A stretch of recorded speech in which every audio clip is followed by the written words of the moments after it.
ॐ अज्ञानतिमिरान्धस्य ज्ञानाञ्जनशलाकया चक्षुरुन्मीलितं येन तस्मै श्रीगुरवे नमः। श्रीचैतन्यमनोभीष्टं स्वापितं येन भूतले स्वयं रूपकदा मह्यं ददाति स्वपदान्तिकम्। वन्देकं श्रीगुरो श्रीयुतपदकमलं श्रीगुरुं वैष्णवांस श्रीरूपं साग्रजातं सगगनरघुनाथान्वितं तं सजीवम् साद्वैतं सावधूतं परिजनसहितं कृष्णचैतन्यदेवं श्रीराधाकृष्णपादान् सगगना ललिता श्रीविशाखान्वितांश हे कृष्णकरुणा सिन्धु दीनबन्धो जगत्पदे गोपेश गोपिका कान्ता राधा कान्ता नमोऽस्तुते तप्तकाञ्चन गौराङ्गी राधे वृन्दावनेश्वरी वृषभानुसुते देवी प्रणमामि हरिप्रिये वाञ्छाकल्पतरूपयस्य कृपा सिन्धु भयेव च पतितानां पावनेभ्यो वैष्णवेभ्यो नमो नमः। जय श्री कृष्ण चैतन्य प्रभु नित्यानंद श्री अद्वैत गदाधर श्रीवासादि गौरभक्त वृंद हरे कृष्ण कृष्ण कृष्ण कृष्ण हरे हरे हरे राम राम राम हरे हरे मूकं करोति वाचालं पङ्गुं लङ्घेतये गिरिं यत्कृपातमगं वन्दे श्रीगुरुं दीनदारिणं परम श्री चैतन्य ईश्वरम हरि ओम तत्सत्। ओम नमो भगवते वासुदेवाय। ओम नमो भगवते वासुदेवाय। ओम नमो भगवते वासुदेवाय। नारायणं नमस्कृत्य नरं चैव नरोत्तमं देवीं सरस्वतीं व्यासं ततो जयमुदीरये नष्टप्रायेषु अभद्रेषु नित्यं भागवतसेवयां भगवती उत्तमश्लोके भक्तिर्भवति नैष्टिकी निगमकल्पतरो कलितं फलं सुखमुखादमृतद्रवसंयुतं पिबत भागवतमृसमालयं मुकुरगुरसिका पुविपावकाः शृण्वतां सकदः कृष्ण पुण्येश्वरण कीर्तनः हृदयन्तः सोहि अभद्राणि वितुर्नोति सुकृतः सदाम्। हरे कृष्ण। மிக்க நன்றி பிரபுஜி. ஹரே கிருஷ்ண. सर्वशास्त्राब्धि पीयूषा सर्ववेदैकषट्फला सर्वसिद्धान्तरत्नाद्या सर्वलोकैकदृक्प्रदा सर्वभागवत प्राणा श्रीमद्भागवत प्रभो कलिद्वन्द्वोदितादित्या श्रीकृष्णा परिवर्तिता परमानन्दपताया प्रेमवर्षि अक्षरायते शर्वाद सर्वसेव्याय श्रीकृष्णाय नमोऽस्तु मे मद एक बंदो मत संगिन मद गुरु मन महादना मन निष्ठारका मद भाग्या मद आनंता नमोस्तुते असाधु साधु तादायिन आतिनोचिता करा नमुंच कदाचिन मां प्रेम नकृत कंतयोस्पुरा हरे कृष्णा कृष्ण कृष्णा हरे हरे हरे रामा राम रामा हरे हरे ஹரே கிருஷ்ண பக்தர்களே, மீண்டும் உங்களை இந்த சாஸ்திரங்களில் சம்பாஷணைகள் நிகழ்ச்சியில் வரவேற்பதில் மகிழ்ச்சி அடைகிறேன். நம்ம இந்த நிகழ்ச்சியில இப்போ சூத கோஸ்வாமியிடம் நைமிசாரண்ய சாதுக்கள் சவுனக ரிஷி தலைமையில் கேட்கக்கூடிய கேள்விகளுக்கு அவர் பதிலளித்துக் கொண்டிருக்கிறார். நம்ம ஆரம்பத்திலேயே பார்த்த மாதிரி பரீட்சத் மகாராஜாவினுடைய மறைவிற்கு பிறகு சூத கோஸ்வாமி நைமிஷாரண்யத்தில் வரும்போது அந்த சாதுக்கள் எல்லாருமே 1000 வருட யாகங்கள் செய்து கொண்டிருக்கிறார்கள். அந்த நேரத்துல அவரை ரொம்ப அன்போடு வரவேற்று மரியாதையோடு அவருக்கு ஆசனத்தை கொடுத்து வியாசாசனத்தை கொடுத்து அவரிடம் கேள்விகளை கேட்கிறார்கள் அப்படின்னு பார்த்தோம். இந்த கேள்விகள் கேட்கும்போது 6 பிரதானமான கேள்விகள். பரீட்சத் மகாராஜா சுகதேவ கோஸ்வாமியிடம் 2 பிரதானமான கேள்விகளை கேட்கிறார். அதன் பிறகு அவருக்கு பதிலளிக்கும் போது தொடர்ச்சியாக பதில் கூறிட்டே இருக்கும்போது அந்த நேரத்திற்கு ஏற்றாற் போல அந்த கேள்விகள் வேற கிளாரிபிகேஷன் கொஸ்டின்ஸ் ஒரு கேட்டுட்டே இருக்காரு அப்படின்னு நம்ம பார்த்தோம். அந்த மாதிரி இந்த சவுனக ரிஷி தலைமையில் கேள்விகள் கேட்கும்போது 6 பிரதானமான கேள்விகளை முதலில் சாதுக்கள் கேட்கிறார்கள் சூத கோஸ்வாமிக்கு.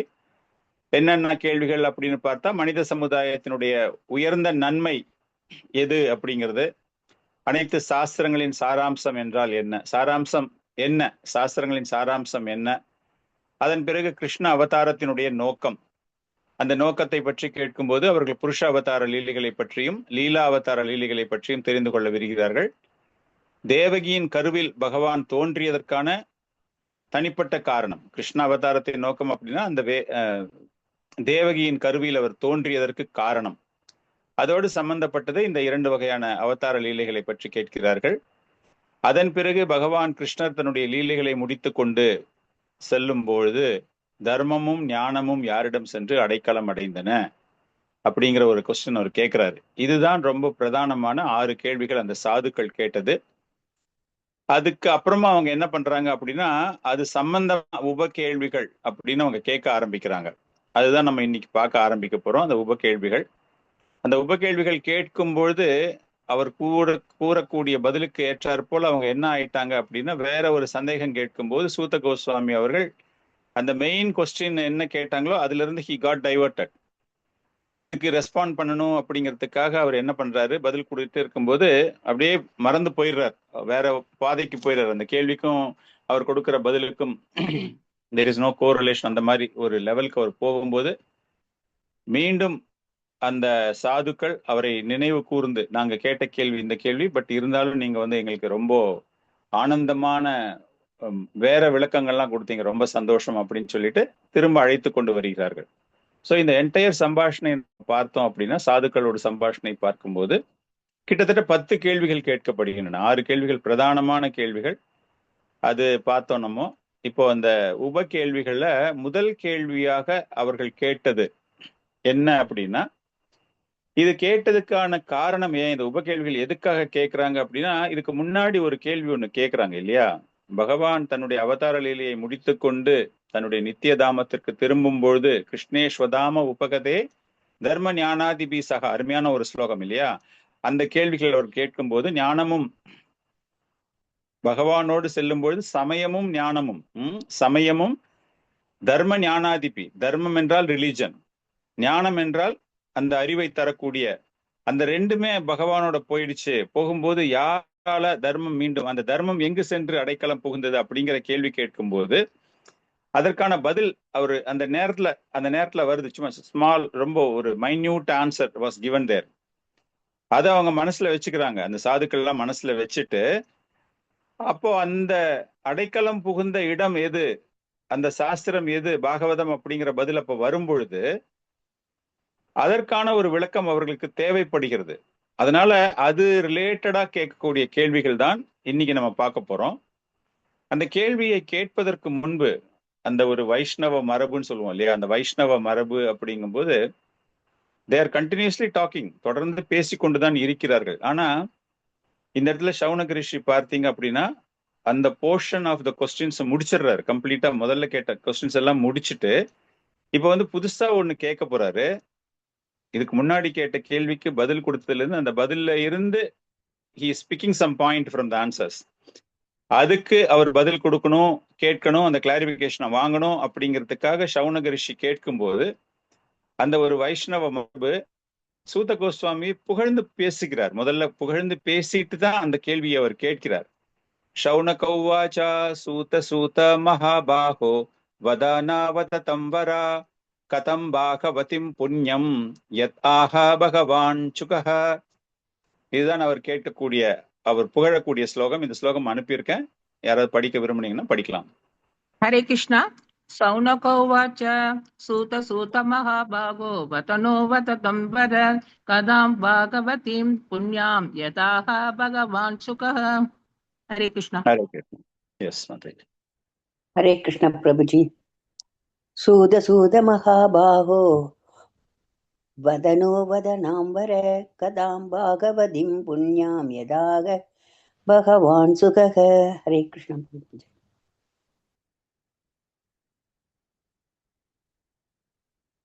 சூத சூத மகாபாகம் இந்த இடத்துல பார்க்கும்போது சூத கோஸ்வாமி சூத அப்படிங்கும்போது சமஸ்கிருதத்துல ஆச்சாரியார்கள் இருக்கக்கூடிய, நம்மளே பேசும்போது ஒரு மாதிரி எக்ஸைட் ஆயிட்டோம் அப்படின்னா ஒரே பேரை திரும்ப திரும்ப சொல்லுவோம். டே இங்க வாடா அப்படின்னு சொல்லுவோம் இல்லையா. அந்த பதத்தை நம்ம 2 வாட்டி பயன்படுத்துற மாதிரி இந்த இடத்துல ஆக்சுவலா சூத மகாபாகோ அப்படிங்கும்போது அவருடைய பெருமை, அவருடைய புகழ், அவரை அந்த அளவுக்கு ரொம்ப மரியாதையாக அவர்கள் அழைக்கிறார்களாம். அதற்கான ஒரு விளக்கம் சொல்லிட்டாரு. என்ன சொல்றாரு, நீங்க ரொம்பவும் புண்ணியம் பண்ணவர், யூ ஆர் மோஸ்ட் ஃபார்ச்சுனேட். எதுக்கு புண்ணியம் பண்ணியிருக்காரு அப்படின்னா, சுகதேவ கோஸ்வாமி சபையில் பரீட்சத் மகாராஜாவிற்கு அந்த பாகவதத்தை போதித்த போது நீங்க அதுல இருந்திருக்கீங்க, அந்த நேரத்துல நீங்க இருந்திருக்கீங்க. நீங்கள் அனைவராலும் பெருமைப்படுத்தக்கூடியவர், மரியாதைப்படுத்தக்கூடியவர். அதை நீங்க கேட்டிருக்கீங்க, அந்த பாகவதம் கேட்டிருக்கீங்க. நீங்க அந்த பாகவதத்தை பத்தி இப்ப எங்ககிட்ட நீங்க பேசணும் அப்படிங்கிறது தான் அவருடைய விண்ணப்பம் இந்த இடத்துல. ஏன்னா அந்த சுகதேவ கோஸ்வாமி தலைமையில் ரொம்பவும் பெருமைக்குரிய சாதுக்கள் அமர்ந்திருந்த அந்த இடத்தில் நீங்களும் அமர்ந்திருக்கிறீர்கள். அங்க வந்து பாகவதம் பேசப்பட்டிருக்கிறது. நீங்க வந்து எவ்வளவு புண்ணியம் மங்களகரமானவராக இருந்தீங்கன்னா உங்களுக்கு அந்த ஒரு பாக்கியம் கிடைத்திருக்கும். மகாபாகோ, சூத்த மகாபாகோ. மகாபாகோன்னா இந்த இடத்துல எதுக்கு சொல்றாங்க அப்படின்னா, சச் அ ஃபார்ச்சுனேட் பர்சன். அது வந்து அவ்வளவு ஈஸியா யாராலையுமே கேட்க முடியாது. அதுவும் சுகதேவ கோஸ்வாமியுடைய திருவாயிலிருந்து நீங்க கேட்டிருக்கீங்க அப்படின்னா அவ்வளவு பெருமை வாய்ந்தது. அதனால உங்ககிட்ட நான் இன்னொரு கேள்வி ஒண்ணு கேட்கிறேன், அந்த பாகவதத்து சம்பந்தப்பட்டதாக.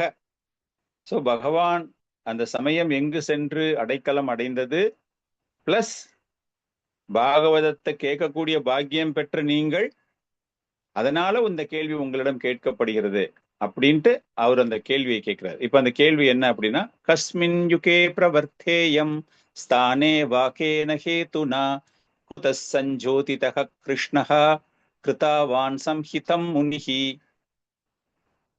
அதை படிக்கிறது படிக்கலாம், இந்த ஸ்லோகமும் அனுப்பியிருக்கு. கஸ்மின் யுகே பிரவர்த்தேயம் ஸ்தானே வாகேன ஹேதுனா குத சஞ்சோதிதஹ கிருஷ்ண கிருத்தவான் சம்ஹிதம் முனி. கஸ்மின், கஸ்மின் அப்படின்னா கஸ்மின் யுகே பிரவர்த்தே அப்படின்னா எந்த யுகத்தில். இந்த பாகவதம் அப்படிங்கிறது சுகதேவ கோஸ்வாமி பேசினாரே தவிர இதுக்கு முன்னாடியே அந்த பாகவதம் அப்படிங்கிறது இருந்திருக்கு இல்லையா? அப்படின்னா இந்த பாகவதம் யாரால், எந்த நேரத்தில், எந்த யுகத்தில் தொகுத்து வழங்கப்பட்டது? சஞ்சோதிதகா.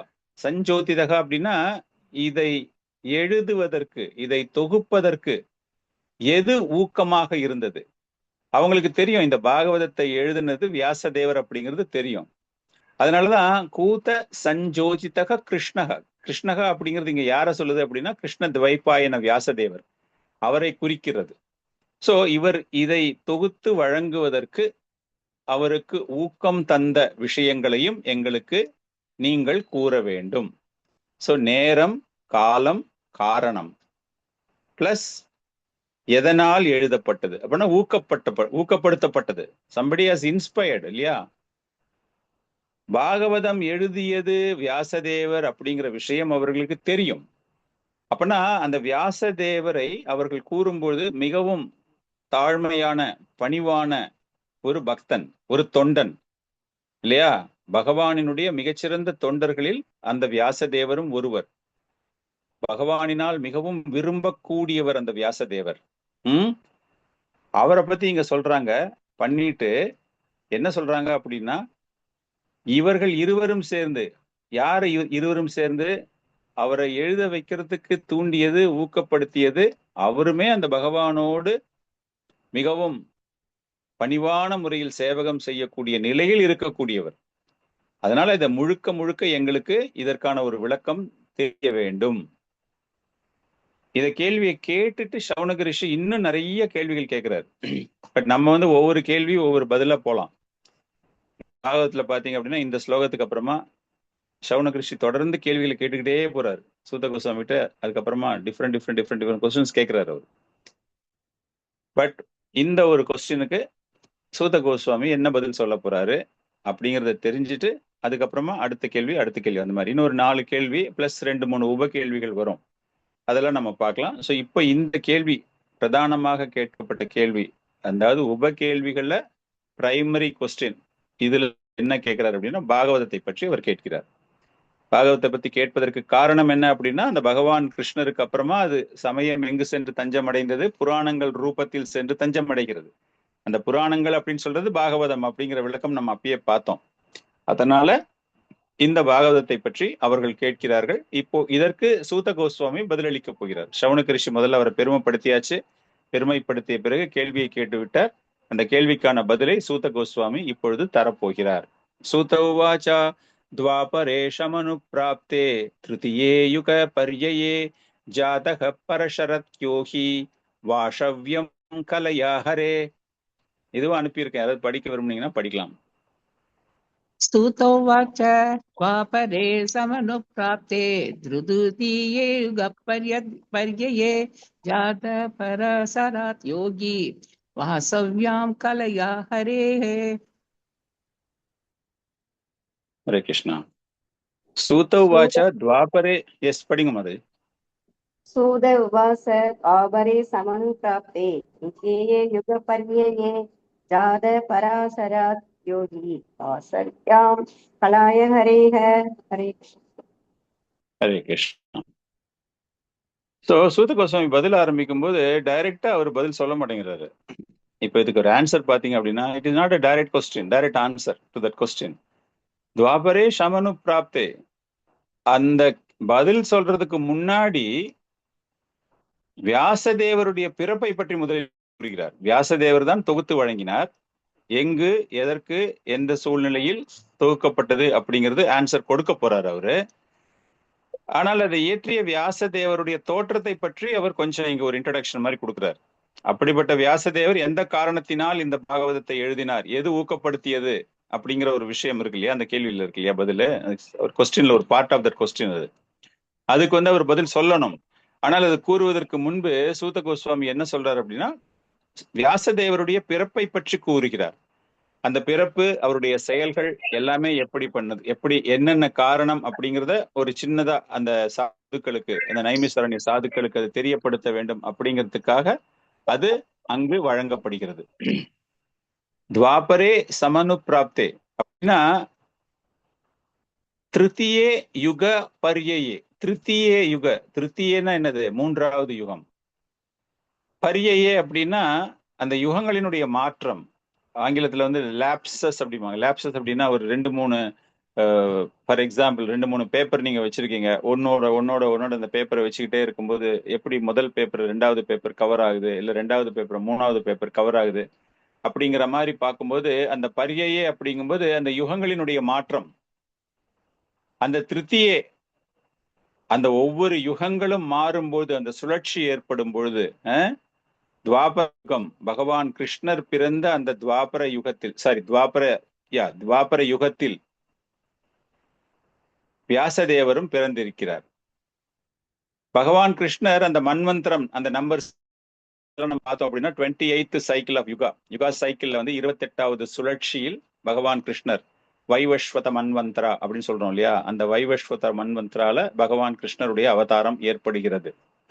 அந்த நேரத்துல இந்த ஒரு விஷயங்களும் ஏற்படுகிறது. இப்போ ஃபுல் சைஸ் ஆஃப் த யுகா அப்படின்னு பார்க்கும்போது, ஃபார் எக்ஸாம்பிள் கலியுகமே எடுத்துக்கோங்க, இல்லை நீங்க இந்த துவாபர யுகமே எடுத்துக்கோங்க. அந்த துவாபர யுகம் அப்படின்னு பார்க்கும்போது அது 3 பகுதிகளாக பிரிக்கப்படுகிறது. இந்த ஓவர்லாப்பிங் நம்ம சொல்றோம்ல, பரிஜையே அதுக்கு ஒரு விளக்கம். அந்த ஓவர்லாப்பிங் அப்படின்னா அந்த 3 பகுதிகளாக ஒரு யுகம் பிரிக்கப்படும் பொழுது ஆரம்ப காலத்துல இருக்கிற ஒரு யுகம், ஃபார் எக்ஸாம்பிள் 1 to 100 ஒரு நம்பர் இருக்குன்னா ஃபர்ஸ்ட் 33 நம்பர் என்னது, 34 இருந்து 66 வரைக்கும் என்னது, 67 இருந்து 100 வரைக்கும் என்னது, அந்த மாதிரி புரிஞ்சுக்கிட்டீங்க அப்படின்னா அந்த யுகமானது 3 பிரிவுகளாக பிரிக்கப்படும் பொழுது சந்திய ரூபா, சந்தியா மீன்ஸ் வாட், ஆரம்ப காலத்துல இருக்கக்கூடியது, அந்த பிகினிங் போர்ஷன், ஆரம்ப காலத்துல இருக்கக்கூடிய யுகம். அது போல யுக ரூபா அப்படிங்கும்போது எப்படி வந்து ஒரு யூத் ஒரு 100 வயசு வரைக்கும் ஒருத்தன் வாழறான் அப்படிங்கும்போது அவனுடைய இளமை ரொம்ப வாலிபமாக, ஆண்மையாக, ஆற்றலோடு இருக்கக்கூடிய பருவம் என்றால் இந்த இடைப்பட்ட பருவம் இல்லையா, ரொம்ப ஹெல்தியா, எல்லா இதுலயும் ஸ்ட்ராங் பாடி, பிசிக்கல், அந்த மாதிரி ஒண்ணு பார்க்கும்போது அந்த இடைப்பட்ட பருவம். அது போல யுக ரூபம் அப்படின்னா அந்த 100 சைக்கிள்ஸ், நாட் 100 சைக்கிள்ஸ், அந்த ஃபுல் சைஸ் ஆஃப் த யுகால அந்த இடைப்பட்ட பகுதி, தட் இஸ் கால்டு யுக ரூபா. அந்த யுக ரூபா அதே போல முடிவில் வரக்கூடிய அந்த யுகம் என்னவென்று அழைக்கப்படுகிறது என்றால் சந்திய அம்ச ரூபா. சோ அந்த மாதிரி 3 பகுதிகளாக பிரிக்கப்பட்டது திருத்தியே. எப்போ அவர் தோன்றாரு, எப்போ அந்த ஓவர்லாப்பிங் ஆகுது அப்படின்னு பார்க்கும்போது அந்த துவாபர யுகமும் கலியுகமும் ஓவர்லேப் ஆகிற மாதிரி. ஓவர்லேப் அப்படின்னா அந்த எண்டுல வர வர வர வர அந்த நேரத்தில் இவர் தோன்றுகிறார். வியாசர் யாருக்கு, யாருடைய தாய் அப்படிங்கிற ஒரு விஷயம் பார்க்கும்போது சத்தியவதிக்கும் பராசர முனிக்கும். நம்ம எல்லாருக்குமே தெரியும் அந்த அந்த சத்தியவதி யார் என்றால் ஒரு ஒரு மீனவ பெண் இல்லையா, மீனவ தலைவரினுடைய ஒரு பெண்ணாக இருக்கிறாள். வஸ்வயம், வஸ்வயம் என்றால் வசு என்றால் மீனவர், மீனவ குல பெண்ணாக அந்த தலைவரினுடைய பெண்ணாக பராசர முனிக்கு பிறக்கக்கூடியவள் சத்தியவதி. அந்த கதை எல்லாம் அவங்க எல்லாருக்குமே தெரியும் இல்லையா. சத்தியவதி பராசர முனிக்கு இருக்கும்போது அந்த கன்னித்தன்மை மாராமனுக்கும் அப்படின்னு பராசர முனியினுடைய ஒரு ஒரு ஒரு வாட் இஸ் இட் கால்டு ஒரு வரம், அது எல்லாமே அந்த மகாபாரத ஸ்டோரி படிக்கும்போது எல்லாமே தெரியும். பட் இந்த இடத்துல just we are trying to understand வியாசதேவர் யாருக்கு பிறந்தாரு அப்படிங்கிற ஒரு விஷயம். ஸோ அந்த மாதிரி சத்தியவதிக்கு பிறந்திருக்கிறார். இப்ப அடுத்தது ஆச்சாரியர்கள் ரொம்ப ரொம்ப முக்கியமாக எழுதக்கூடிய ஒரு விஷயம் என்னவென்றால், இந்த வியாசதேவர் ஏன் வேறு எந்த யுகத்திலும் பிறக்கவில்லை, எதற்காக அவர் இந்த துவாபர யுகம், பகவான் கிருஷ்ணர் இந்த 3வது யுகம், கலியுகத்தினுடைய அந்த ஆரம்பம், துவாபர யுகத்தினுடைய ஓவர்லாப்பிங் சொல்றோம் இல்லையா, அந்த இறுதி, அந்த மாதிரி ஒரு நேரத்துல அவர் பிறப்பதற்கான காரணம் என்ன அப்படிங்கிறது ஒரு அருமையான ஒரு விளக்கம் தரப்படுகிறது. ஸோ சத்தியயுகம், திரேதாயுகம், துவாபர யுகம், கலியுகம். நவ் வி வில் ஃபர்கெட் கலியுகம், கலியுகத்தை மறந்துடலாம். இப்ப இந்த 3 யுகங்கள்ல இவர் ஏன் இதுல எங்கேயாவது போய் பிறந்திருக்க கூடாது, ஏன் சத்தியயுகத்துல பிறந்திருக்க கூடாது அப்படின்னு பார்க்கும்போது, சத்திய யுகம் அப்படின்னு பார்த்தாலே சத்திய யுகத்துல ஞானம், அதிக அளவில் ஞானம் அனைவருக்குமே இருக்கக்கூடிய ஒரு யுகம். அந்த ஞானத்துல அவங்க என்ன பண்றாங்க அப்படின்னா சாதனாவும் செய்கிறார்கள். சாதனா அப்படின்னா என்னது, தொண்டு, பக்தி தொண்டு செய்கிறார்கள். அது எப்படி பண்றாங்க பக்தி தொண்டு அப்படிங்கிறத பத்தி நம்ம இங்க டிஸ்கஸ் பண்ணல. By default they had jnana along with spiritual practice. பிறப்பிலேயே அவங்களுக்கு அந்த ஞானம் என்பது பிளஸ் அந்த பயிற்சி செய்ய வேண்டும் அப்படிங்கிற ஒரு விஷயம் அவங்க எல்லாருக்குமே அந்த நேரத்தில் இருந்தது. இது அந்த ஆன்மீக பயிற்சியை தொடர்ந்து அவர்கள் செய்வதன் மூலமாக ஞானம் என்பது அவங்களுக்கு ரொம்ப ஸ்ட்ராங்காவே இருக்கு அந்த ஒரு பர்டிகுலர் பீரியட்ல, சத்திய யுகத்துல. அதன் பிறகு திரேதா யுகம் வரும்பொழுது அந்த ஞானம் இருக்கிறது பிளஸ் அந்த சாதனாவும் இருக்கிறது. திரேதா யுகத்துல கொஞ்சம் கொஞ்சமா என்ன ஆயிடுச்சு அப்படின்னா கர்ம செயல்களில் அவர்கள் ஈடுபடுகிறார்கள். கர்ம செயல்கள் அப்படிங்கும்போது செயல்களில் அதிக கவனம் செலுத்தப்படுகிறது. கொஞ்சம் கொஞ்சமா இட் இஸ் எ டீக்ரடேஷன் இல்லையா. அந்த திரேதா யுகம் வரும்பொழுது கொஞ்சம் அவங்க செயலிலும் தங்களை ஈடுபடுத்திக் கொள்கிறார்கள். அதன் பிறகு துவாபர யுகம் வரும்பொழுது என்ன ஆயிடுது அப்படின்னா பகவானுக்கு சேவகம் செய்வது. நம்ம ஒவ்வொரு ஸ்டேஜா பாக்குறோம்ல, தியானம் செய்கிறார்கள், யாகம் வளர்க்கிறார்கள், அர்ச்ச விக்கிரகம் அப்படின்னு அந்த 3 யுகத்துக்கும் ஒவ்வொரு மாற்றங்கள் ஏற்படுவது போல அந்த 3வது யுகம் வரும்பொழுது, துவாபர யுகம் அந்த கடைசியா வரும்பொழுது அது என்ன ஆகுது அப்படின்னா பகவானுக்கு பக்தி தொண்டு ஆற்றக்கூடிய ஒரு நிலையும் அவர்களுக்கு ஏற்படுகிறது. அப்பனா அவங்களுக்கு மனசுல தர்மத்தை பற்றி, தர்மம் என்றால் என்ன அப்படிங்கிற விளக்கம் அவர்களுக்கு தேவைப்படாத ஒரு நிலையில் அவர்கள் இருக்கிறார்கள். தர்மம் ஒருத்தங்கிட்ட இருக்கு அப்படின்னா பக்தி, பக்தர்கள் அப்படிங்கிறது by default they will come. ஒருத்தங்கிட்ட தர்மம் இருக்கு, சனாதன தர்மத்தை ஏன் நம்ம நிறைய வளர்க்க வேண்டும் அப்படிங்கும்போது அந்த சனாதன தர்மத்தை எல்லாரும் பின்பற்றும் போது பக்தி தானாகவே வரும். It is part, it is a combo package மாதிரி. சனாதன தர்மம் என்றால் பக்தியும் அவங்களோட வந்துகிட்டே இருக்கும். ஸோ அது மற்ற யுகங்கள்ல அது ரெண்டுமே கலந்தா மாதிரி இருக்கிறது. அது ரெண்டுமே கலந்தா மாதிரி வரும்பொழுது அந்த யுகத்தில் உள்ள மக்களுக்கு அல்ல என்றால் அவர்களுடைய மனதில் அவங்களுக்கு வேற எந்த விதமான சிந்தனையும் கிடையாது. அப்படியே அவங்க அப்படியே பண்ணிக்கிட்டே இருப்பாங்க. They are very much interested to perform dharma. அந்த ரைட்டியஸ்னஸ் சொல்றோம் இல்லையா, அந்த மாதிரி ஒரு பாதையில் செல்ல வேண்டும் அப்படிங்கிறதுக்காகத்தான் அவர்கள் அங்கு அந்த யுகத்தில் தங்களை அர்ப்பணித்துக் கொண்டிருந்தார்கள். இந்த ரெண்டுமே இருக்கிறதால புதுசா ஒருத்தரை பகவான் ஒரு அவதாரமாக அங்கு தோன்றி அவங்களுக்கு ஏதாச்சும் புதுசா பக்தியை பத்தி பேசணும் அப்படிங்கிற நிலையே அங்கு ஏற்படவே இல்லை.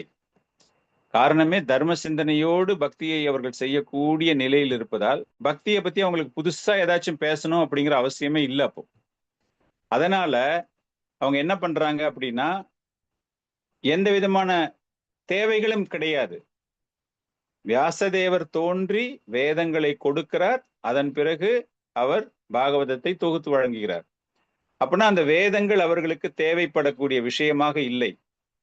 வேதங்கள் அப்ப இருந்தது, it was single Veda, single Veda means அந்த நெறிமுறைகள் எல்லாமே பிராமணர்கள் நிலையில இருந்ததால் அது பின்னாடி அது விளக்குவார் அவர். பிராமண நிலையில் அவர்கள் இருந்ததால அவங்க என்ன பண்ணணும் அப்படிங்கிற விஷயத்தில் அவர்களுக்கு எந்த விதமான குழப்பமும் கிடையாது. அதனால சத்திய யுகத்திலேயோ அல்லது திரேதா யுகத்திலேயோ வியாசதேவர் அப்பொழுது பிறக்கவில்லை அப்படிங்கிற ஒரு விஷயம்தான் அங்கு கூறப்படுகிறது. துவாபர யுகத்துல என்ன ஆயிடுச்சு அப்படின்னா, இட் இஸ் அ டீக்ரடேஷன் இல்லையா, ஒன்னொன்னா மாறிட்டே இருக்கு. அவர்கள் கர்மத்தில் செயலில் ஈடுபடுத்துகிறார்கள், விக்கிரக வழிபாட்டுக்கு வர ஆரம்பிக்கிறாங்க. விக்கிரக வழிபாடு வர ஆரம்பிக்கிறாங்க அப்படின்னா ஏதோ ஒரு எதிர்பார்ப்பு அவங்க மனசுல வர ஆரம்பிச்சு அந்த மாதிரி ஒரு விக்கிரக வழிபாடுக்கு போறாங்க அவங்க.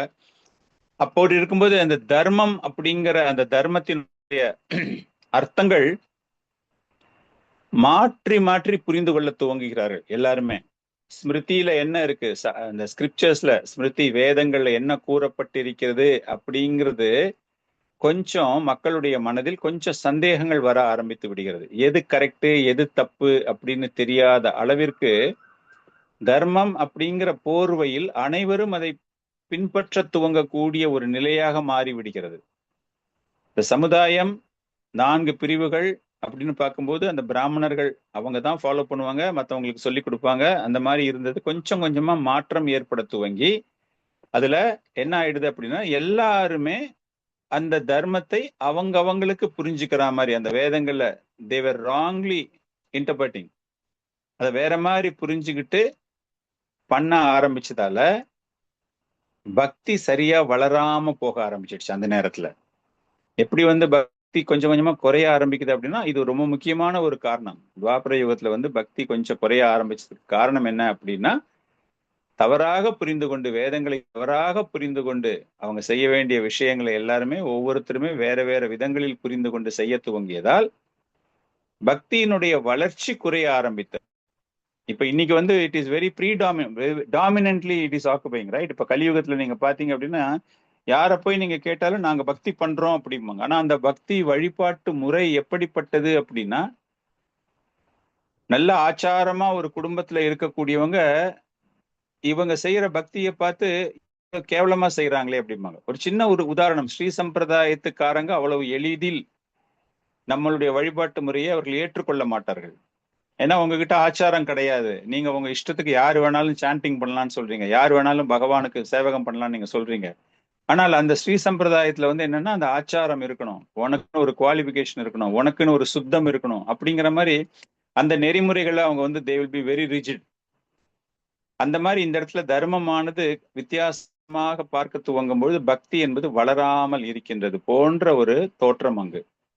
இப்ப கலியுகத்துல சைத்தன்ய மகாபிரபு யாரு வேணாலும் சாண்டிங் பண்ணலாம், எந்த குலத்தில் இருப்பவனும் நேரம் கிடையாது, காலம் கிடையாது, முன்தகுதி கிடையாது, பின்தகுதி கிடையாது அப்படின்னு எல்லாத்தையுமே அவருடைய கருணை எல்லாருக்கும் அது எளிமையாக கிடைக்க வேண்டும். காரணம் என்ன அப்படின்னா அந்த பகவானுடைய புனித நாமம் என்பது அவ்வளவு சக்தி வாய்ந்தது, அதை அனைவரும் பெற வேண்டும் அப்படிங்கிற ஒரு நோக்கம். காலம் அந்த அளவுக்கு சீர்குலைந்து விட்டதினால் அதற்கு ஏற்ற ஒரு தீர்வு சைத்தன்ய மகாபிரபுவினால் தரப்பட்டது. ஆனா நம்ம பேசுறது 4 லட்சம் வருஷத்துக்கு முன்னாடி இல்லையா, ஒரு 10,000 வருஷத்துக்கு முன்னாடி, எண்ட் ஆஃப் துவாபர யுகம் நீங்க வச்சீங்கன்னா கூட 8,60,000 வருஷத்துல பார்க்கும்போது லாஸ்ட் 3 போர்ஷன்ஸ் அப்படின்னு நம்ம பார்த்தோம். அந்த மாதிரி பார்க்கும்போது கிட்டத்தட்ட 1 லட்சம் வருஷத்துக்கு முன்னாடி அந்த மாதிரி ஒரு கணக்கு நம்ம போட்டோம்னா கூட இல்லையா, பாகவதம், குருக்ஷேத்திர யுத்தம், கிருஷ்ணருடைய அவதாரம் 5,000 வருஷம் அப்படின்னு பார்த்தோம்னா கூட அட்லீஸ்ட் ஒரு 10,000 வருஷம் அந்த மாதிரி கணக்குல வச்சு பார்த்தா கூட அப்பவே இந்த பக்தியானது கொஞ்சம் கொஞ்சமா குறைய ஆரம்பிச்சிடுச்சு. அந்த ஒரு காரணத்திற்காக வியாசதேவர் என்பவர் தோன்றுகிறார், அவதாரமாக தோன்றுகிறார் இந்த பக்தியை பரப்புவதற்காக. பராசர முனி விஷ்ணு புராணத்துல பாத்தீங்க அப்படின்னா மிகச்சிறந்த நாராயண பக்தராகத்தான் அவர் கூறப்படுகிறார். அவரே சொல்றாராம், வேதவியாசர் அப்படிங்கிற ஒரு அவதாரம் எதற்காக வந்தது என்றால் பக்தி யோகத்தை பற்றி அனைவருக்கும் தெரிவிக்க வேண்டும் என்பதற்காகத்தான் அவருடைய தோற்றம் அப்படிங்கிறத நாராயண புராணம், Vishnu புராணத்தெல்லாம் there is a quote அந்த மாதிரி அவங்க பண்றாங்க அப்படின்னு. சோ இந்த பகவான் நாராயணர், பகவான் கிருஷ்ணருடைய பல்வேறு அவதாரங்களில் ஞானத்திற்கு ஒரு அவதாரம், சத்யாவேஷ அவதாரம் நம்ம சொல்றோம் இல்லையா. சத்யாவேஷ அவதாரம் அப்படின்னு பார்க்கும்போது நாரத முனி 4 குமாரர்கள் அப்படின்னு பார்க்கும்போது டு ஸ்ப்ரெட் ஸ்பிரிச்சுவாலிட்டி, ஆன்மீகத்தை வளர்ப்பதற்காக அதிகாரம் அளிக்கப்பட்ட அவதாரங்களில். அது போல பார்த்தா ஞானத்தை பரப்புவதற்காக அப்படிங்கிறதுக்காக பகவான் அந்த சத்ய ஆவேஷ அவதாரா ஃபார் ஞானா. அது யாரு அப்படின்னு பார்த்தா அது வியாசதேவர். காரணம் என்ன அப்படின்னா ஞானத்தினுடைய இலக்கு பக்தி. நீங்க வெறும் நாலேஜ் மாத்திரம் வச்சுக்கிட்டே இருந்தீங்க அப்படின்னா what is the use of keeping the jnana இல்லையா? ப்ராக்டிக்கல் நீங்க வரணும் இல்லையா? தியரிட்டிக்கலா நீங்க படிச்சு வச்சுக்கிட்டு இருந்தீங்கன்னா எண்ட் ஆஃப் த டே அந்த இலக்கு அப்படின்னு பார்க்கும்போது it has to go somewhere. நீங்க கற்ற கல்வியை நீங்க எங்கேயாச்சும் செயல்முறைப்படுத்த வேண்டும் அப்படின்னா ஒரு சயின்ஸ் ஸ்டூடெண்ட் வெறும் தியரி மாத்திரம் படிச்சுட்டு அதுல நாலேஜ் ஃபுல்லா வந்துடுச்சானா தெரியவே தெரியாது. ப்ராக்டிக்கல் லேபுக்கு போய் பண்ணும்பொழுதுதான் அது படிச்சது கரெக்டா புரிஞ்சிருக்கு. அந்த கெமிக்கல் காம்பினேஷன்ஸ் எல்லாம் லேப்ல போயிட்டு mixture of different chemicals producing result அப்படிங்கிறது அப்பதான் அவங்களுக்கு தெரிய ஆரம்பிக்குது. இது போல ஞானம் அப்படின்னா த கோல் ஆஃப் ஞானா இஸ் பக்தி. அந்த ஒரு விஷயத்திற்காக பக்தியை பரப்புவதற்காக ஞான ரூபத்தில் வியாசதேவர் தோன்றுகிறார். கிருஷ்ணத்வைபாயனம் வியாசம் வித்தி நாராயணம் பிரபும். விஷ்ணு புராணத்துல பகவான் கிருஷ்ணத்வைபாயன வியாசதேவர் அப்படிங்கிறவர் சாக்ஷாத் நாராயணன் அப்படிங்கிற ஒரு விஷயம்தான் கூறப்படுகிறது. நம்ம எல்லாருமே சகசரநாமத்துல பார்த்திருப்போம் இல்லையா? வியாசாய விஷ்ணு ரூபாய வியாச ரூபாய விஷ்ணுவே. அதே அர்த்தம் தான். கிருஷ்ணத்வைபாயனம் வியாசம் வித்தி நாராயணம் பிரபும். 2 பேருமே என்ன அப்படின்னா வியாசதேவர் விஷ்ணு ரூபத்தில், விஷ்ணு வியாசதேவர் ரூபத்தில் தோன்றுகிறார் அப்படிங்கிற ஒரு விஷயம்தான். சூத கோஸ்வாமி அவர்கள் இந்த வியாசதேவர் என்பவர் யார் அப்படிங்கிற ஒரு தோற்றத்தை பற்றி முதலில் கூறுகிறார். அதன் பிறகு வியாசதேவர் பிறந்த பிறகு அவர் என்ன பண்ணார்? இப்ப இது வரைக்கும் நம்மளுக்கு எந்த கதையுமே தெரியாது. அப்படிங்கிற ஒருத்தர் பிறந்திருக்காரு அப்படிங்கிற நம்ம தெரிஞ்சுக்கிறோம்.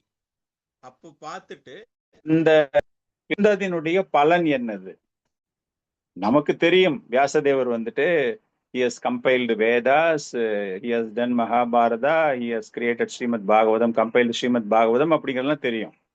இப்ப சாதாரணமா ஒருத்தருக்கு ஒண்ணுமே தெரியல, வியாசதேவர் ஒருத்தர் பிறந்திருக்காருப்பா அப்படின்னு இருக்கும்போது அந்த பிறந்த வியாசதேவர் என்ன செஞ்சாரு அப்படின்னு சொல்லணும் இல்லையா?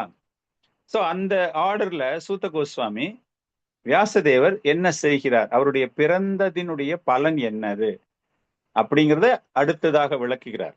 என்ன விளக்குகிறார் அப்படிங்கும்போது ஒரு நாள் காலங்காத்தால அவர் எல்லா நித்திய கர்மாக்களை செய்யக்கூடியவர். வியாசதேவர் நித்திய கர்மாக்களை செய்யக்கூடியவர். அவருடைய அந்த குழந்தை அதை பத்தி நம்ம பேசலைங்க.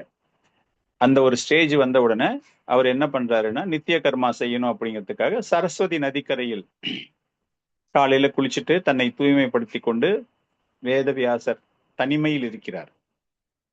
மந்திர ஜபங்கள் எல்லாம் செஞ்சதுக்கு பிறகு தனிமையான ஒரு நேரத்தில், அப்பொழுதுதான் இளம் சூரியன் உதிக்கக்கூடிய நேரம். அப்பயே எல்லாம் குளிச்சாச்சு. நம்மெல்லாம் சூரியன் 7 மணி 8 மணி வரைக்கும் குளிக்காம நாங்க எப்போ வேணாலும் சாண்டிங் பண்ணலாம், நாங்க ஃபுல்லா சாண்டிங்கை முடிச்சுட்டு தான் போய் குளிப்போம் அப்படிலாம் நிறைய பேர் ப்ராக்டிஸ் பண்ணிட்டு இருக்கோம் இல்லையா? ஆனால் அந்த காலத்துல அதெல்லாம் அந்த மாதிரிலாம் கிடையாது. அந்த நியமங்களை கடைபிடிக்க வேண்டும் என்கிறதால முதல்ல எல்லாமே தங்களை சுத்திகரிப்பு செய்து கொண்டுவார். அந்த மாதிரி அவர் செய்துவிட்டு தியானம் செய்துவிட்டு அப்படியே அமர்ந்து கொண்டிருக்கும் போது இந்த இடம்தான் அந்த பத்ரிகாசிரமத்துல, நீங்க பத்ரிகாசிரமம் யாராவது நீங்க போயிருந்தீங்கன்னா உங்களுக்கு தெரியும். வியாசா குஃபா, வியாசதேவருடைய ஒரு குகை. அந்த இடத்துல பத்ரிகாசிரமத்துல வியாசதேவர் அங்கு இருந்து கொண்டிருக்கிறார். அங்கு அந்த சரஸ்வதி நதி, நம்ம போனோம் அப்படின்னா கங்கா நதி எல்லாமே சொல்லுவாங்க. Saraswati is part of Ganga. அதுக்கு ஒரு கதை இருக்கு, Saraswati got merged with Ganga. அதனால இப்ப நம்ம பாக்குறது எல்லாமே கங்கா நதி தான். அப்போ எல்லாமே தனித்தனியா தான் இருந்தது அப்படின்னு அதுக்கு ஒரு சின்ன விளக்கம் கூட சாஸ்திரங்களில் கூறப்படுகிறது. சோ அந்த நதிக்கரையில் அவர் ஸ்நானம் செய்துவிட்டு அவர் அங்கு அமர்ந்து கொண்டிருக்கிறார். அந்த மாதிரி அவர் அமர்ந்து கொண்டிருக்கும் போது இவருடைய தோற்றம் எதற்காக அப்படிங்கறத நம்ம பார்த்தோம் முதல்லயே. இந்த பகவான் சாக்ஷாத் பகவானே வியாசதேவராக தோன்றுகிறார் அப்படிங்கும் போது இது எதற்காக அப்படின்னா பக்தியை வளர்க்க வேண்டும் அப்படிங்கிற ஒரு விஷயம் கூறப்பட்டிருக்குது இல்லையா? இந்த இடத்துல ரொம்ப நல்லா ஆச்சாரியர்களோட விளக்கம், ரொம்ப அருமையான ஒரு விளக்கம். இந்த ஒரு ஸ்லோகத்துக்கு அவங்க கொடுக்கும்பொழுது என்ன சொல்றாங்க அப்படின்னா, இந்த துவாபர யுக எண்டுல பிறந்த இவரு பக்தி எல்லாமே அழிஞ்சு போயிடுச்சு, பக்தி கொஞ்சம் கொஞ்சமா குறைய ஆரம்பிச்சிடுச்சு அப்படின்னு பார்க்கும்போது அந்த ஞானம் கர்மம் அதெல்லாம் அந்த அளவுக்கு இல்லாம இந்த ஞானத்தினுடைய தாக்கம் கொஞ்சம் கொஞ்சமா குறைய ஆரம்பிச்சாச்சு. அப்படிப்பட்ட நிலையில இந்த வியாசதேவருக்கு மாத்திரம் எப்படி இந்த அளவுக்கு எழுதக்கூடிய ஞானம் அவருக்கு வருகிறது அப்படின்னு யாராச்சும் சந்தேகப்பட்டு கேட்டுருவாங்களோ அப்படிங்கிறதுக்காக இந்த சரஸ்வதி நதிக்கரையில் குளிப்பதை பற்றி அவர்கள் ஒரு சின்ன விளக்கம் தருகிறார்கள். அந்த நதி அந்த அளவுக்கு புண்ணியம், அதாவது இட் இஸ் அ சேக்ரட். கங்கான்னு நம்ம சொன்னதுக்கு என்ன காரணம் என்றால் அந்த அளவுக்கு புனிதத்துவம் வாய்ந்த நீரை கொண்டது அந்த நதி. அதுல போயிட்டு அவர் நீராடும் பொழுது அவருக்கு எல்லா இடத்திலும் அவர் பரவக்கூடிய தன்மை. ஆம்னிசென்ட் சொல்றாங்க இல்லையா, பகவான் அனைத்து இடங்களிலும் வியாபித்திருக்கிறார். இவர் பகவான் தானே இவரு. அந்த மாதிரி அவருடைய ஞானமானது அந்த நதியில் குளித்த பிறகு அந்த ஞானமானது எல்லாமே பரவ ஆரம்பிக்கிறது அவரிடம். அந்த மாதிரி பரவ ஆரம்பித்தவுடன் குற்றமற்றவராக அவர் மாறுகிறாராம். அவர்கிட்ட எந்த பாவமுமே கிடையாதாம். அவர் பகவான் தான், சாட்சாத் பகவான் தான். ஆனா ஒரு பௌதீக ரீதியாக அவருக்கு ஒரு பிறப்பு, சத்தியவதி மூலமாக, பராசர முனி மூலமாக ஒரு குழந்தை ஒண்ணு பிறந்து அந்த குழந்தை வளருது. அப்படிங்கும்போது ஏதேனும் ஒரு காரணத்திற்காக மைட் ஹவ் கண்டாமினேட்டட், ஏதான கலங்கங்கள் ஏற்பட்டிருக்கலாம். ஏற்பட்டதாக எங்கேயுமே எழுதல. ஒரு நேச்சுரல் திங்கிங் நமக்கு இல்லையா, அந்த வாழ்க்கை வாழ்ந்து கொண்டிருக்கும் பொழுது ஏதேனும் கலங்கங்கள் ஏற்பட்டிருக்கலாம். அவருடைய புத்தியில் ஏதேனும் மாற்றங்கள் இருந்திருக்கலாம். அவருடைய மனம் வேறு பொருள் மீது நாட்டம் அடைந்திருக்கலாம். வித்தவுட் அ ரியலைசேஷன், நம்ம செல்ஃப் ரியலைஸ்டு அப்படிங்கிறது ஒரு ஸ்டேஜுக்கு அப்புறம் தான் நமக்கு செல்ஃப் ரியலைசேஷன் அப்படின்னு நம்ம சொல்றோம் இல்லையா.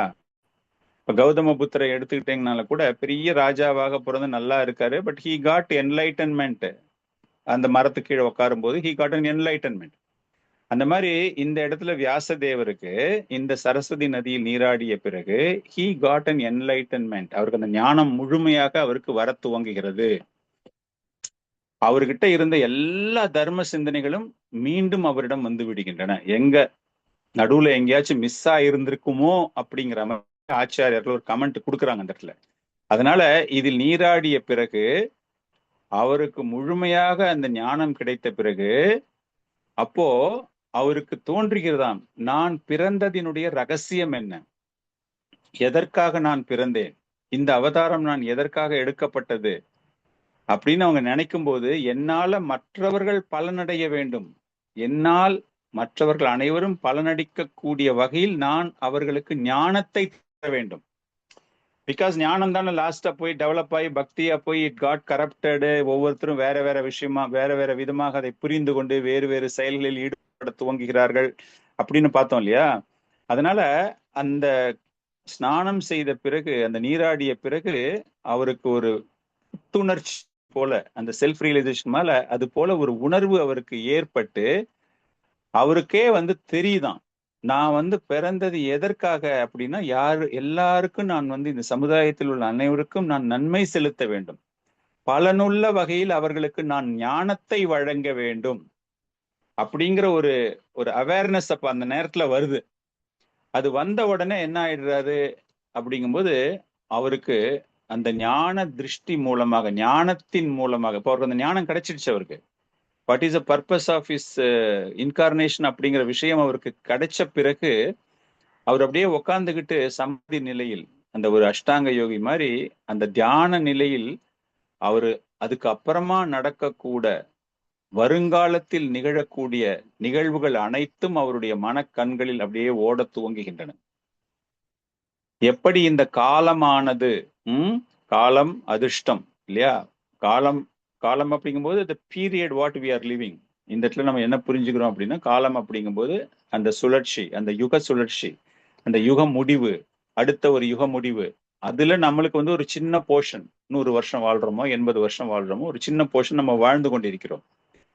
அந்த யுகத்தினுடைய காலம் முடியும் போது அந்த இடைப்பட்ட காலத்தில் many things can happen.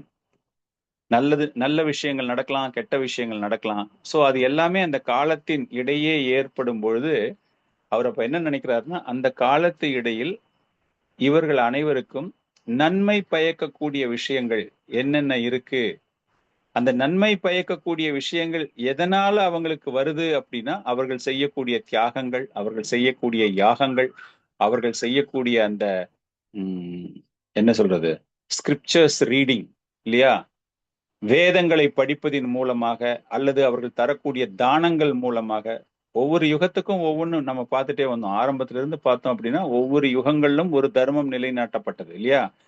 அது எல்லாமே அந்தந்த பர்டிகுலர் காலத்துக்கு ஏற்றாற் போல பலனை கொடுத்து கொண்டிருக்கின்றன. இது எல்லாமே அந்த காலத்தினுடைய கட்டுப்பாட்டிற்குள் இயங்குகிறது. நீங்க எவ்வளவுதான் தர்மம் நீங்க பண்ணாலும் கூட அந்த காலத்தினுடைய கட்டுப்பாடு, அதற்கு ஏற்றாற் போல அந்த கர்ம வினை, பிரகிருதி அப்படியே மாறிட்டே போகும் இல்லையா? சோ அந்த மாதிரி பார்க்கும்போது இந்த காலத்தில் இந்தந்த செயல்களினால் இவர்களுக்கு நன்மை பயக்கக்கூடிய விஷயங்கள் இருக்கின்றன. இது எல்லாமே சீரழிந்து விட்டது. இந்த ஞானத்தை அவர்கள் தவறாக புரிந்து கொண்டு விட்டதால் சீரழிந்து விட்டது. இவங்களால ஃபுல்லா எதுவுமே பண்ண முடியாம போயிடுச்சே அப்படிங்கிறதுக்காக அந்த நேரத்துல அவருக்கு என்ன தோன்றுகிறது என்றால், இது போன்ற காலத்தினால் எப்படி இந்த பௌதீக வாழ்க்கையில் பல்வேறு வகையான அழிவுகள், நாசங்கள் நடைபெற துவங்குகின்றன அப்படின்னு அந்த 24 மூலக்கூறுகள், மகத்தத்துவ மூலக்கூறுகளை வந்து ஸ்டார்டட் அனலைசிங். அந்த மகத்தத்துவங்களை பத்தி அவர் பார்க்கும்போது எப்படி ஒவ்வொரு மூலக்கூறுகள் மூலமாகவும் அழிவு ஏற்படுகிறது. அழிவு அப்படின்னா ஃபார் எக்ஸாம்பிள் அந்த பஞ்ச மகாபூதங்களுக்கு ஒரு 100% ஒர்த் ஆஃப் பவர் இருக்குன்னு வச்சுக்கோங்களேன். அவர் என்ன சொல்றாரு அப்படின்னா, கலியுகத்துல அந்த 100% of the worth will not be there. அந்த பவர் அவங்களுக்கு இருக்காது. அந்த 5 மகாபூதங்கள் நீர், நிலம், நெருப்பு, காற்று, அது எல்லாத்துக்குமே வந்துட்டு முழு ஆற்றல் ஒண்ணு இருக்கு அப்படின்னா அந்த ஆற்றல் போக போக குறைய ஆரம்பிக்கிறது. அந்த மாதிரி எல்லா மூலக்கூறுகளையும் அவர் சிந்தித்து ஆராய்ச்சி செய்ய துவங்கும் பொழுது அதனால நிறைய இழப்புகள், நிறைய வீரியங்கள் குறைய ஆரம்பிக்கின்றன. அதனால மனித ஜீவராசிகளுக்கு பல்வேறு வகையான பாதிப்புகள் ஏற்படுகின்றன. அவர்களுடைய ஆற்றல் குறைகிறது, அவர்களுடைய ஆயுள் காலம் குறைகிறது, அவர்களுடைய தராதரம் குறைகிறது, அவர்களுடைய நம்பிக்கை குறைகிறது, அவர்களுடைய அதிர்ஷ்டம் குறைகிறது அப்படின்னு எல்லா விதத்திலையுமே அவருடைய அந்த திவ்யமான பார்வைகள் அந்த மனசுல அவருக்கு வந்து எல்லாமே அவருக்கு அப்படியே தோன்றிக்கொண்டே இருக்கின்றன.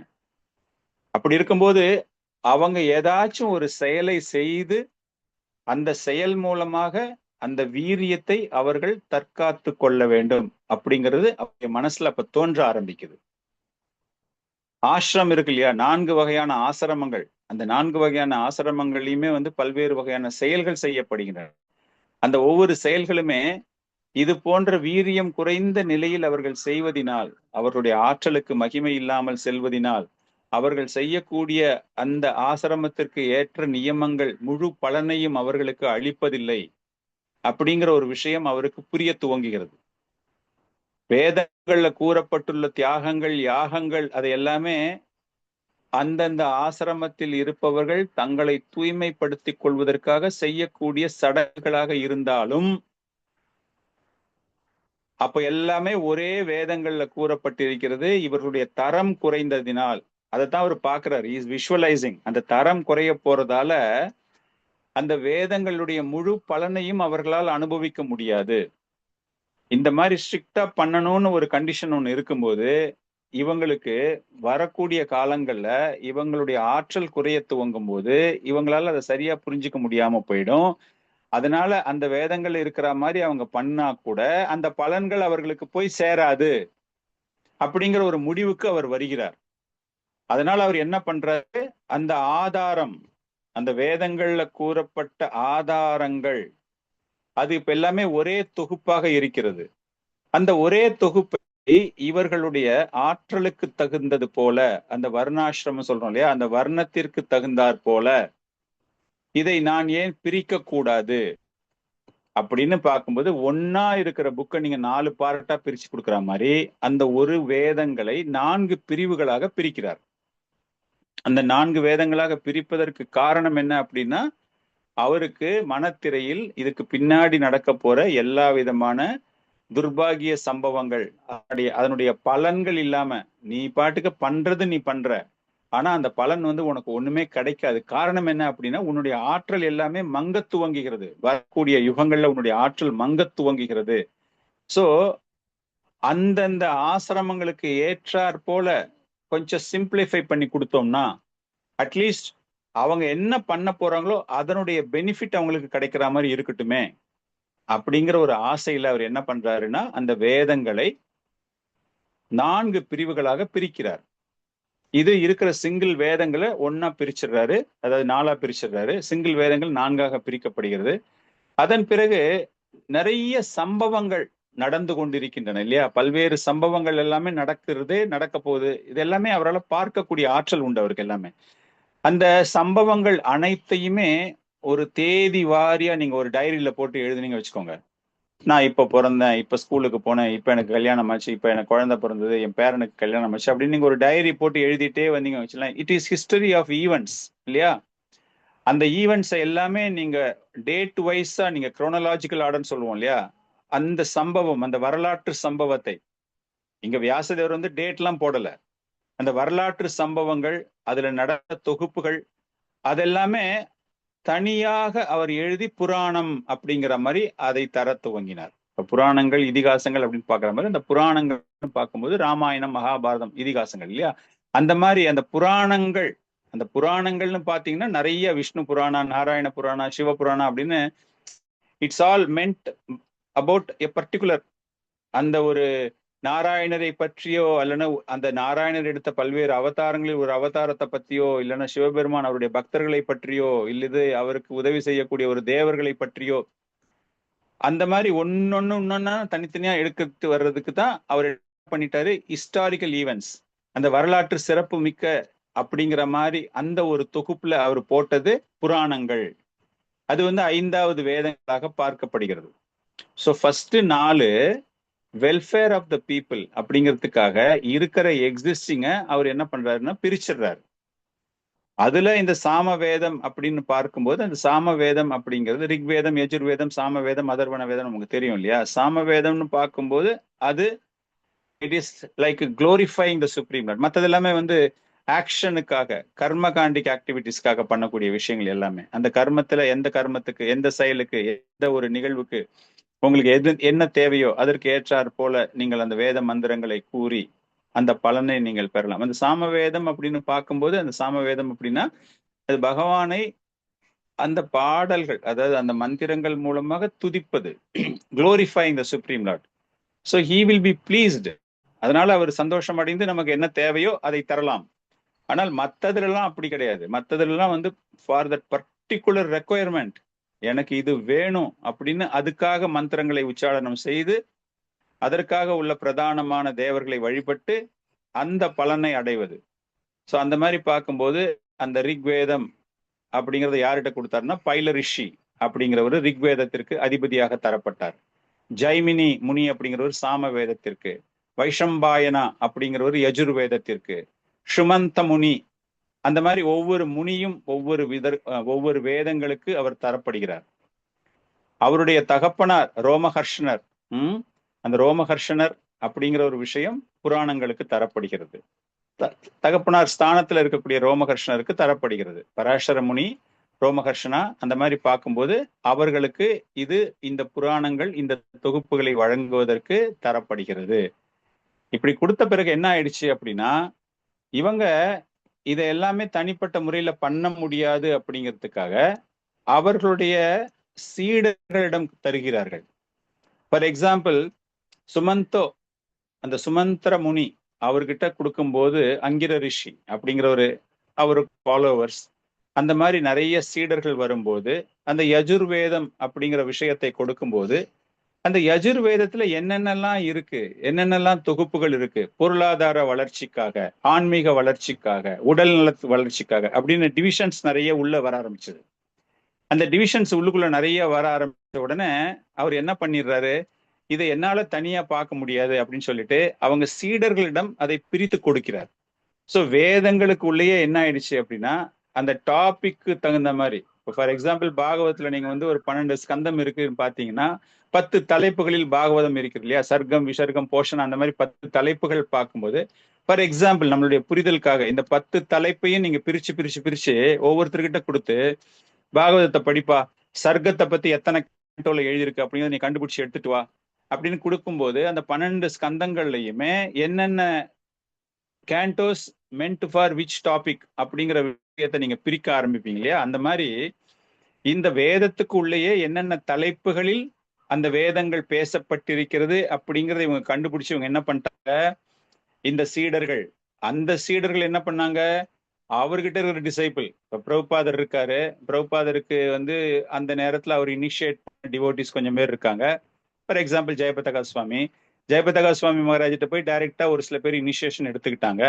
ஜெயபதகா சுவாமி யாருக்கு இனிஷியேஷன் கொடுத்தாரோ, பக்தி புருஷோத்தம சுவாமி மகாராஜ் ஃபார் எக்ஸாம்பிள், அவரு ஒருத்தரை இனிஷியேட் பண்றாரு வச்சுக்கோங்க. அப்ப என்ன ஆகும்னா, அந்த டிசைபிளிக் சக்சஷன் அப்படிங்கிறது முதல்ல இருக்கிற ஆளுல இருந்து 4வது இருக்கக்கூடிய ஆளுங்க 4 பேர் வந்துடுறாங்க. அந்த மாதிரி இந்த இடத்துல ஆரம்பத்துல வியாசதேவர் யாருக்கெல்லாம் கொடுத்தாரோ அவங்களுடைய சீடர்களுக்கு கொடுத்து, அந்த சீடர்கள் அவர்களுடைய சீடர்களுக்கு கொடுத்து, it becomes like a great grand disciples. கொல்லு பேரன் சொல்றோம் இல்லையா, பேரனுக்கு பேரன், கொல்லு பேரன், இந்த மாதிரி அந்த லைன் ஆஃப் சக்சஷன்ல போகும்போது கிரேட் கிராண்ட் டிசைபிள்ஸ் இவங்க எல்லாருமே தனித்தனியா பிரான்ச்சஸ் எடுத்துட்டு வந்துடுறாங்க. எடுத்துட்டு வந்துட்டு இது என்ன ஆயிடுது அப்படின்னா, அதை ஃபாலோ பண்றவங்க ஒவ்வொருத்தரும் அந்தந்த டிசைபிள் சொல்ற மாதிரி. இப்ப நம்மளே பாத்தீங்க அப்படின்னா, நம்ம கிட்ட இருக்கிற நிறைய ஆன்மீக ஆச்சாரியார்கள், நம்ம எல்லாருக்குமே இலக்கு அப்படின்னு பாத்தீங்கன்னா பகவான் கிருஷ்ணர் தான் இலக்கு. அதுல எந்த விதமான சந்தேகமுமே கிடையாது. ஒவ்வொரு ஆன்மீக ஆச்சாரியாரும் ஒவ்வொரு வழிபாதையில் பக்தியை செய்ய வேண்டும் அப்படிம்பாங்க. ஒரு சில ஆச்சாரியர்கள் பாத்தீங்க அப்படின்னா, you perform only Hare Krishna mantra, சங்கீர்த்தன மந்திரம் நீங்க பண்ணுங்க அப்படின்னு. ஒரு சில என்ன சொல்லுவாங்க, ஒன்லி யூ ரீட் பாகவதம் அப்படிம்பாங்க. ஒரு சில பேர் என்ன சொல்லுவாங்க, you do only chanting everyday. ஒரு சில பேர் என்ன சொல்லுவாங்க, you do only Chaitanya Charitamrita, everyday Chaitanya Charitamrita நீங்க படிங்க அப்படின்னு.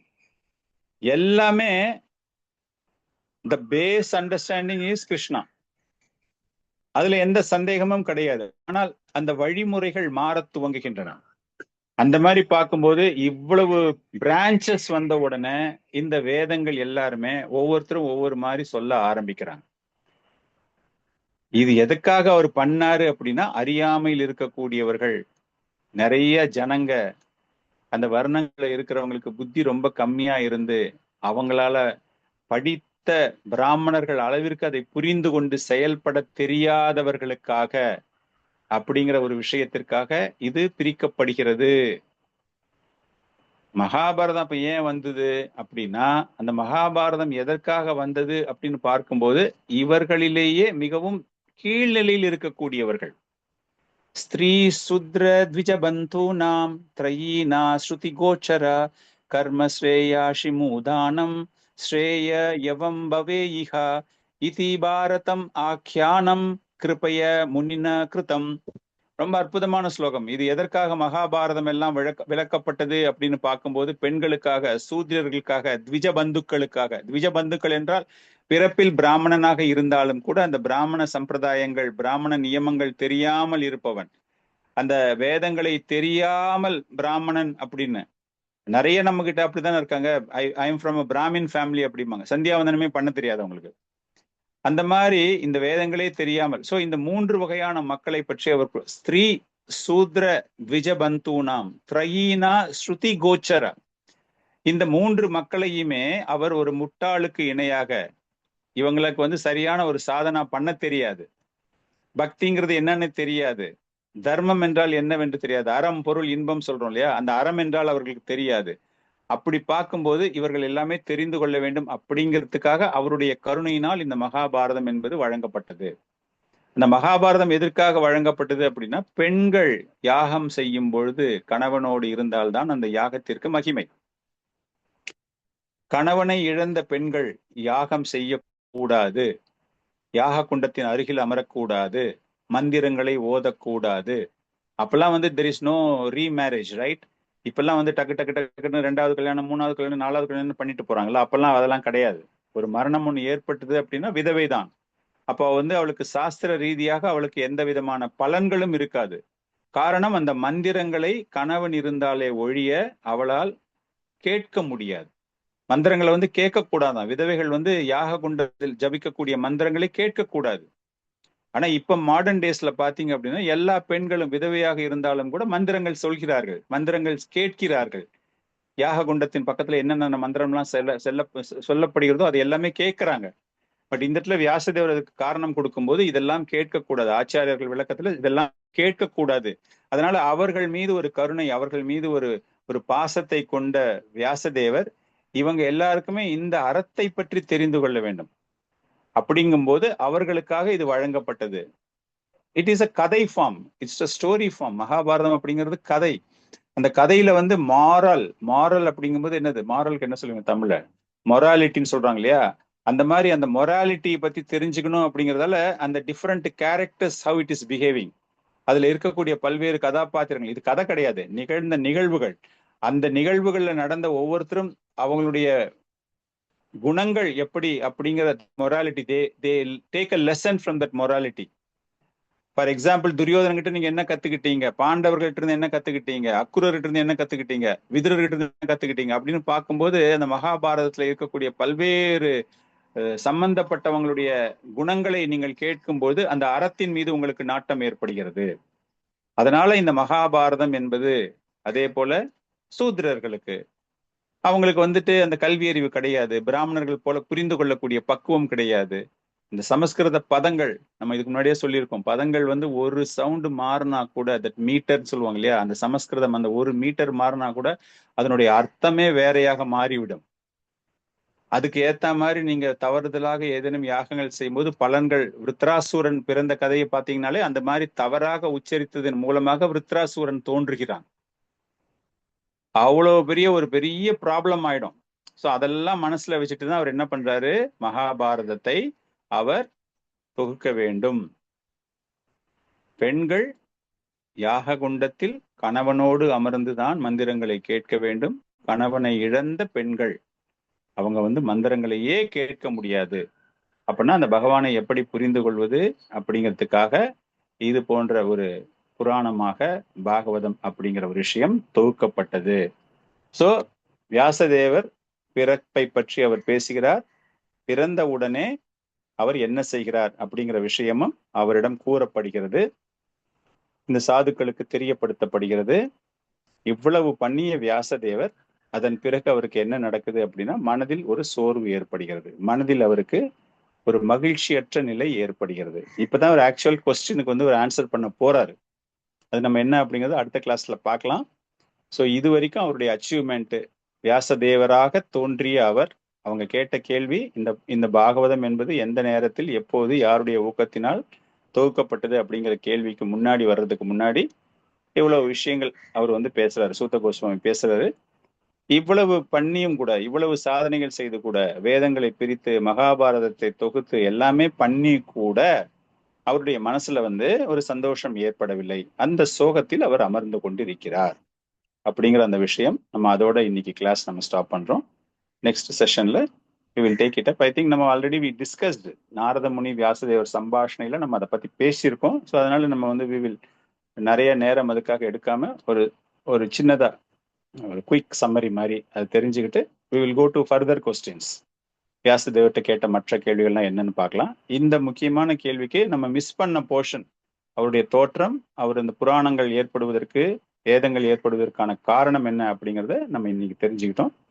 அடுத்த வாரத்துல இதனுடைய தொடர்பாக பாகவதம் எதனால் இயற்றப்பட்டது அப்படிங்கிற விஷயத்தை தெரிந்து கொள்வோம். So with that I am ending the session. உங்களுக்கு ஏதாச்சும் சந்தேகங்கள் இருந்ததுன்னா, ஏதாச்சும் கேள்வி கேட்கணும்னா கேட்கலாம். ஹரே கிருஷ்ணா.